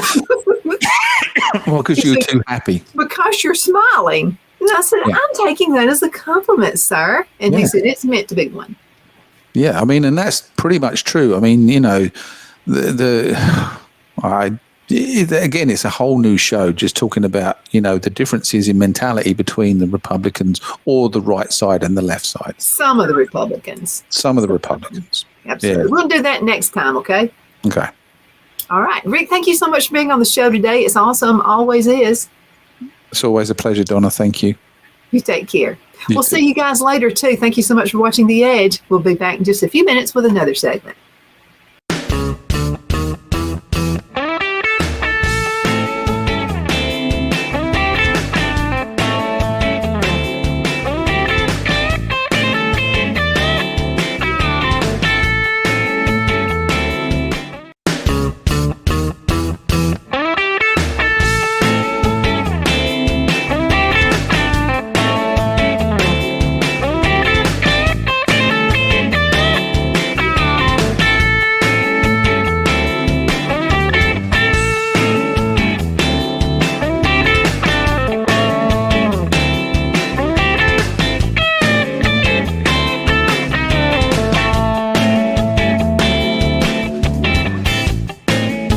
Good afternoon. My name is Donna Fiesel, and I'm your host of The Edge on IC Radio, your source for news and entertainment. You can also find us on television, channel 182 on Charter Communications, and Abundance Television, found on Roku, Apple TV, and Amazon Fire. Make sure you check out the podcast, netnewsnetwork.net, full of great talk show hosts. I'm going to tell you, I love listening to them. They're very, very thorough and very truthful. So you can get the right news by going to netnewsnetwork.net. I wanted to talk to you a little bit about adoption. There is a checklist found from Human Resources, dhr.alabama.gov, and these are pretty much well accredited in all 50 states. So it's a checklist, and I wanted to go over this because I've had some questions about that, about adoption. You know, some people have sent questions and made comments, remarks that, you know, I would like to adopt, but it seems like a really lengthy process. Do you know how this process works? And because they've heard me talk about my daughter-in-law, who is actually from Russia originally, was brought here when she was about 9 years old. So there is a process you have to go through. I'm pretty sure it's a little bit more extensive than it was back when she was brought here. But this is a guide for you and your family on the adoption process. So let's talk about this for a few minutes. Let's talk about the definition of adoption. It's the legal and social process by which a child born to one set of parents becomes the child of another parent or parents. The decision to adopt is a very important one and should be based on clear and accurate information. The Department of Human Resources has the responsibility of securing adoptive homes for children in foster care who become available for adoption through termination of parental rights. So according to the website, dhr.alabama.gov, again, your state will probably have something extremely similar to this. We want to make your adoption as smooth and as efficient as possible. That's why they're providing this adoption checklist. This is for you to keep handy while your family goes through the adoption process. It'll also help you to plan ahead and know what steps would be next, and the helpful hints on making your transition from applicant to adoptive parent less complicated and rewarding. Okay, so let's talk about step number 1, meeting the adoption requirements. Okay, so your willingness and your commitment to being a parent, as well as your ability to love and rear a child who has needs, and you're always the main requirement to successfully adopt a child. However, there are specific basic requirements that each adoptive parent must meet. First of all, you got to be over 15 years old, okay? If you're married, marriage must be of at least 3 years duration. If a married couple, at least one needs to be a United States citizen. You must have adequate housing and personal space for the child or the children adopted. You must be healthy enough to meet a child's needs. And then the last bullet point, you must be willing to undergo a thorough background check, including criminal history. Okay, so all of that is step number 1. Let's go into step number 2, the application. Okay, you got to submit the application. So after you've read the information regarding adoption and you feel that adoption is something in which you and your family are deeply committed, you should complete the online inquiry form. Or you can call 1-866, the number 4AL KIDS, KIDS. Okay? At your request, an adoption application to adopt will be mailed to you. After completion, you will return the application to the County Department of Human Resources at the address that is provided for you. Okay, number 3, let's talk about trauma-informed partnering for permanence and safety. These are kids we're talking about here. After your application to adopt is received, you'll be contacted about attending trauma-informed partnering for performance and safety. That's TIPS meetings. And the TIPS is a program designed specifically to educate potential adoptive and foster parent families on a variety of pertinent topics for their upcoming adoption experience. Topics covered in TIPS meetings include discussion of the children available, the impact may have on your family, behavior management techniques, separation and loss issues, and more. This preparation program will consist of 10 meetings totaling 30 classroom hours. Now, in addition, the social worker will schedule a time to interview you and other family members in your home. For the TIPS meeting, a mutual selection will help you and your family decide if adoption is right for you, what type of child will best fit in your family, and assist you in assessing your family's strengths and needs. Let's go on to step number 4, your approval as an adoptive resource. Once you complete your family profile and home study, this information will be assessed and evaluated, and a determination made on your application as an adoptive resource. You will receive correspondence from your County Department of Human Resources confirming your approval. The time between approval and placement can vary significantly depending on the child or the children who are available and the characteristic of the child or children you're willing to consider. You will receive a copy of the Waiting Children's newsletter, which features some of the children in need of adoptive parents. Now remember this, the more you pinpoint this, the longer it's going to take for the adoption process. Step 5, background information and pre-placement visits. Okay, adoptive placements are made by the State Office of Adoption. Once you're selected as a potential resource for a child or children, you'll be given the opportunity to review background information. Questions and concerns you have about the information will be addressed. If you decide you may be able to parent the child or children offered, you will meet the children in pre-placement visits. After pre-placement visits, the decision to move forward will allow the child or children to be placed in your home upon the signing of a placement agreement. Now, I also wanted to point this out. As time goes by, I'm pretty sure there are going to be modifications to this legalization form right here, okay? I would check back often because, things happen, things are voted on, they're voted against, whatever, when it comes to the government. So you really do need to make sure that you're up on all the terms. You also need to make sure you know of any changes that are going to be happening in adopting a child. Number 6, legal action. Now, after a child has been placed successfully in your home for at least 3 months, the next step in the adoption process is the sanction by the court system that the child is legally your own. The social worker will give you the department's consent to adopt, so you may begin the legal process in the probate court. An attorney is not always required, and this is the county probate court's discretion. Okay, number 7, let's talk about adoption. It's a lifelong process, just like having your own child by birth.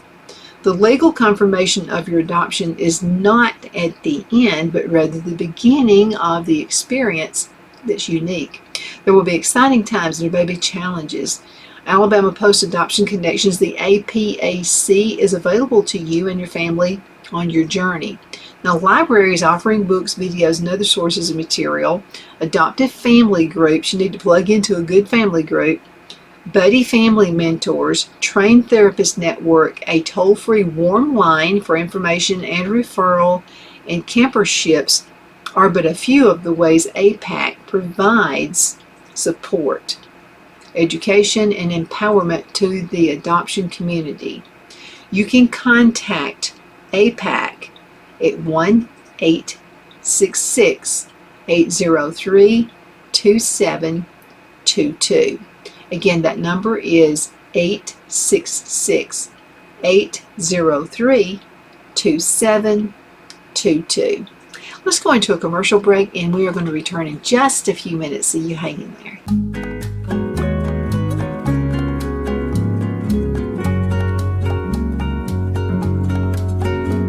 At Lamone's Mexican Restaurant, located in Henniger, Alabama, and voted Best Mexican Restaurant of DeKalb County, Alabama 2020, we're here to serve you with authentic Mexican cuisine. Order easily online by going to lamonsmex.com or call 256-657-3999 to place your order. We're open Sunday through Thursday, 11 a.m. to 9 p.m. and Friday and Saturday, 11 a.m. to 10 p.m. Whether you're celebrating a cozy date night for two or a celebration for a crowd, at Lamone's you'll love our atmosphere and friendly servers. Thank you for dining with Lamone's Mexican Restaurant.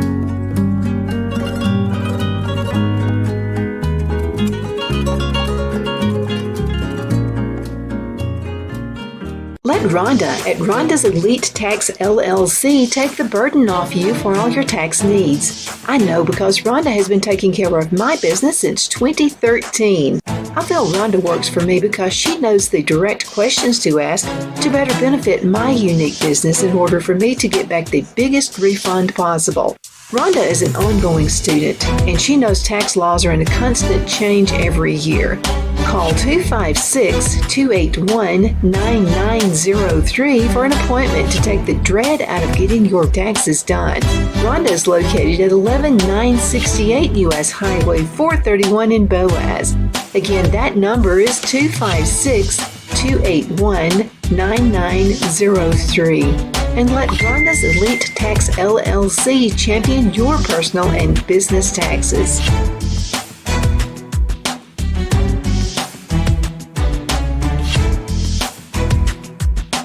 Jeff McCurdy of the McCurdy Law Firm has been a public service of this area for over 10 years. McCurdy, a member of the Henniger City Council, serves as prosecutor for the town of Sylvania and was named public defender for the city of Rainsville. The McCurdy Law Firm is located at 17326 Alabama Highway 75 in Henniger to better represent his Jackson and DeKalb County clients. If you need to be represented by a true public servant with proven success, call Jeff at 256-996-8701 or send a private email to mccurdylawfirm@gmail.com. No representation is made that the legal services performed is greater than the legal services performed by other lawyers.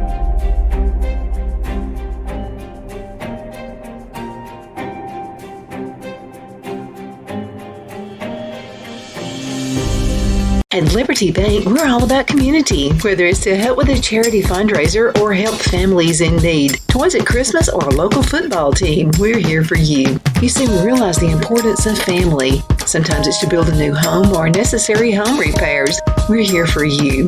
If you like the feel of a small town bank with all the conveniences of a big city bank, we're here to serve you. You will find us at any of our convenient locations in DeKalb, Marshall, Etowah, and Blount counties in North Alabama. You can call and speak with any of our friendly staff at 256-659-2175 or check us out on the web at libertybankal.com. And thank you for your support of our community. Member FDIC Equal Housing Lender.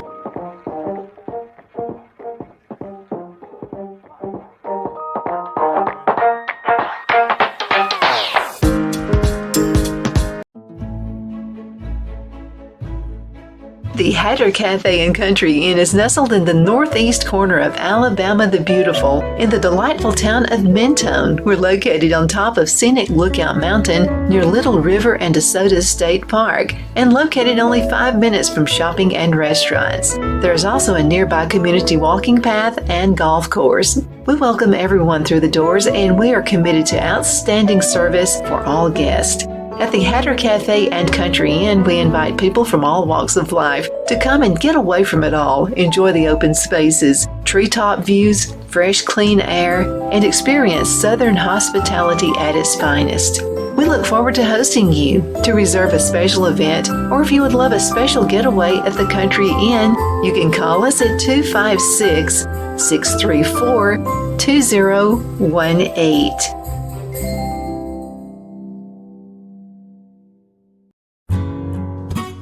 The only place I buy my beef is Lone Tree Ranch in Collinsville, Alabama. Their cattle is born and raised on their ranch, grass and grain fed, and you can feel confident when you serve your family and friends because their beef is all natural and no antibiotics or hormones are added. You can buy whole beef or perhaps go in with family or friends and buy half.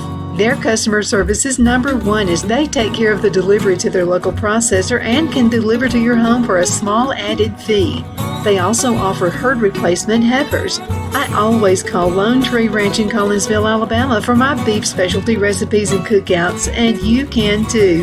Food shortages are increasing, so buy local by calling 256-523-6462. That's 256-523-6462.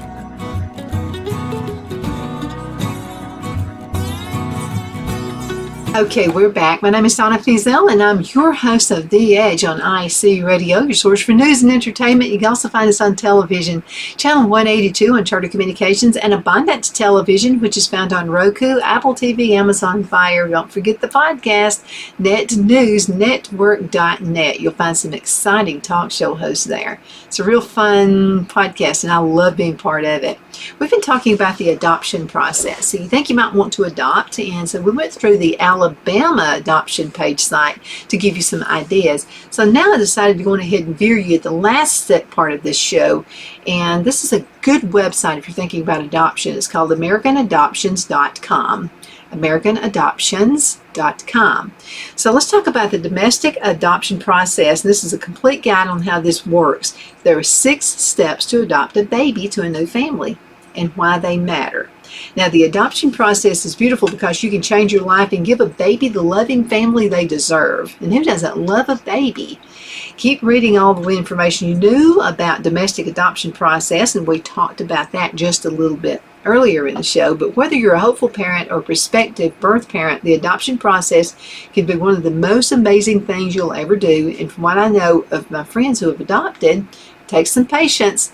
It can happen quicker than you think, or it can happen much later than you think. It's really going to depend on what your requirements for a child are. Okay, so if you say, I want a child that's this color, I want it to have blue eyes, that may slow down the process a bit. So just remember that, okay? The more descriptive you are about the child you would like to raise, it's going to take longer. Okay, step number 1, decide what adoption is right for you. So there are different adoptions. So how can you know if adoption is right for you? Just look at your life and dream of not only your future, but the future of the child, because there's going to be a child involved here. It's not all about you, because it's going to have a child, but the future of the child. What do you see? How do you get there? Okay, you may come to an adoption and decide after a painful struggle with infertility, or perhaps you feel a sense of calling. Something you always knew you would like to do, but one thing that unites all hopeful parents is that they want nothing more than to provide a loving family for a child. Okay, women who are considering adoption for their babies always want the same thing, to provide a loving family and a bright future for their child. And I'll have to tell you, women who give up their children for adoption, you're heroes to me. I know you don't hear that often, but you really are. If you just feel like you can't raise a child, or you just don't want to, but you want the child to have a good life, you're a hero. You most certainly are. And you can just remember that, okay? Okay, the one thing that unites all hopeful families is knowing they can provide a loving family. Women who are looking for a good family for their children, if you're that woman considering an infant adoption process, you're not giving up at all. You're making a brave, loving decision. Yes, you are. And so this is what someone said. This is a quote. I knew that what I was going to do in placing in Charlotte for adoption was 100% out of love. Lindsay is a birth mom who worked with American Adoption, said, I loved her so much that I had to be selfless. She just didn't feel like she was going to be a good mother. We can provide you with the services according to this website, AmericanAdoptions.com. The services you deserve on your journey to give a child a life full of love and opportunity. If that's what you want, then you can start your newborn adoption process now. Again, I'm giving you the website, AmericanAdoptions.com. AmericanAdoptions.com. Okay, now choosing an adoption professional for your adoption process. The adoption process can be beautiful. It can also be very long and complicated. You deserve to have the best adoption experience that only happens when you work with a great adoption agency. Now, when Erica, this is a quote, when Erica, a real person, a brave birth mom who placed her baby for adoption, looks back at her process, there's one thing she said that really stood out to her. Even though adoption was the hardest decision she said she'd ever made in her life, American Adoptions made it the best decision that she'd ever made in her life. So American Adoptions can be your adoptive agency. They've been serving prospective birth parents for over 12,000 families. Now let's talk about step number 3. Find the perfect adoption match to create your best future. But you got to think about more of the future of the child. Cassidy knew that adoption was the best way to respond for her unplanned pregnancy, but she was worried. She said she was worried she would not find anyone that she really loved. I was looking for parents that could see my own parents in, and that I could see myself in, and my values. What Cassidy experienced is something that you can experience too. It's a new type of relationship, and it's normal to feel nervous at first, but finding the right adoptive opportunity means moving from fear to hope as you realize the possibilities that exist for everyone involved in the adoption. Together you can empower each other and create a better future for the baby. So here's how this part of the adoption process works. Okay, first, a prospective birth parent sits down with an adoptive specialist. She lays out her hopes and dreams for her baby and starts coming up with a picture of what type of family would be best. Second, the adoptive parents make a profile full of photos, letters, and even a video. So as the adoptive family, this is your chance to share your hopes and dreams about the types of family you will be and the type of life you'll provide for a child. Third, the prospective birth mother will look through as many of these profiles as she needs till she finds the right family. When she thinks she's found her baby's parents, she tells her adoptive specialist, who just takes it from there. Now, many birth parents like Cassie have found that the best way to make sure their child has the life they want them to have is by setting their expectations pretty high. And they're pretty much going for the perfect opportunity for their child. Step number 4, get to know each other before placement. Open adoption may seem intimidating at first, but it's the norm in domestic infant adoption today. You can learn more by checking out a particular link on AmericanAdoptions.com. Now, when Sarah became unexpectedly pregnant after already raising 2 boys, she knew that parenting a 3rd child wouldn't be an option. With the help of her specialist at American Adoptions, Sarah found the perfect parents for her baby, and she began the process of getting to know them through pre-placement contract. Okay, now each time she said we would meet, each time we would talk, we would realize that we were more like each other than we were different. She said they were the ones. It wasn't a doubt about that. You got to have that connection, okay? Now, that wonderful connection is something you can experience too through pre-placement contact. There's a period during the adoption process after a match is made that you have the opportunities to get to know one another, and your specialist will help to make things go smoother. Now, you can participate in one of the following forms of contact during the process of adoption. And I would do all 3. So one is a conference call. An adoption specialist mediated conference call between adoptive parents and the birth parents. Number 2 would be an ongoing contact. Depending on everyone's comfort level, the potential birth parents and the adoptive parents can choose to have continued email exchanges, phone calls, text messages, conversations, and more prior to placement. It's a good idea if you can make it happen. Kids need to feel loved. And I would say yes on that, if the parent, if it's a good fit. Meeting during the placement. Now, the adoptive family will travel to the hospital where the birth takes place. That'd be awesome to witness. And they may interact with the birth parents upon placement. You can always connect with the adoption professional and get more information by going again to this website, AmericanAdoptions.com. And number 5, complete the hospital stay with all the support you need. The hospital stay is, in many ways, the accumulation of the adoption journey. With heightened emotions and the knowledge of your life about to change forever, this might be the part of the child adoption process that you're most worried about. That's totally understandable. Labor and delivery can be daunting. Yeah, I was in labor 26 hours. I definitely remember that. But one great thing about that adoption process is that it ensures you will have the support you need. When you're a woman placing a baby for adoption, this puts you in control of what happens at the hospital, and your adoption specialist will be there to guide you every step of the way. The adoption specialist will also coordinate with the adoptive parents so that everyone will be on the same page. They'll protect you, support you, and do everything. You're a real human, and you are definitely a hero, by the way. Sometime after the baby is born, the prospective birth parents can complete the legal paperwork with the specialist, and you're going to have an attorney on hand with you as well. Now, number 6, let's talk about how to finalize the adoption and begin that bright future. When Candace first learned of her unplanned pregnancy, it felt like a whole world was crashing in on her. The idea of a better future for herself and her baby felt impossible. But now, after coming to this organization, she says, I know my son has a huge family who loves and cares so much for him. She said, I am forever thankful for that. Jeff and Amanda saved my baby's life. Adoption is an amazing process. When a woman chooses adoption, she's doing something heroic. Yes, you are.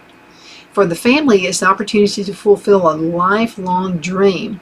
And for the child, it's the promise of a full life of a loving family. Now, the last step of the process of adopting a child for the family is called finalization, which is a legal proceeding that you can learn more about in a guide found on this website, AmericanAdoptions.com. Now, once the finalization hearing is finished, the adoptive family is granted legal custody of the child and awarded the adoption decree, and the legal domestic adoption process is complete, but the journey isn't over. For the birth mother, the family, and the child, the last step is the first step for the rest of their lives. When you're a prospective birth parent, you can watch your child become the person they were always meant to be.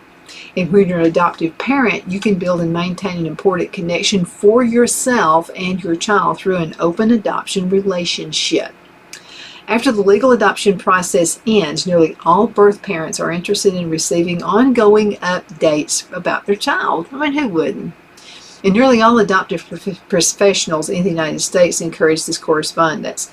Now, they're here to support everyone in both parties, okay, the person who is adopting the child and the person who gave birth to the child. So if you would like to get started, let me go ahead and give you this website again. It's AmericanAdoptions.com, AmericanAdoptions.com. You need to check them out. Go to the Better Business Bureau as well. Make sure everything is on the up and up. Now, here's the disclaimer. Information available through these links is the sole property of the companies and organizations listed therein. So American Adoptions Incorporated provides this information as a courtesy and is in no way responsible for the content or the accuracy. I just think this is a cool thing, and I've always said this. So you decide that, you don't want to get the abortion, but it's an unexpected pregnancy, and you just really, really feel like you can't make it happen in a child's life. You're a hero. You most definitely are. So go ahead and try. This is not the only website. There are other websites out there as well, but now do a thorough background check on this company. Again, go to the Better Business Bureau, and you'll see if there are complaints. Check, and World Wide Web is full of information. So just go ahead and check all of this out and have a better life for your baby. And again, I think you're a hero. Thank you so much for watching The Edge on IC Radio, your source for news and entertainment. You can also find us on television, channel 182, on Charter Communications, Abundant Television, which is found on Roku, Apple TV, and Amazon Fire.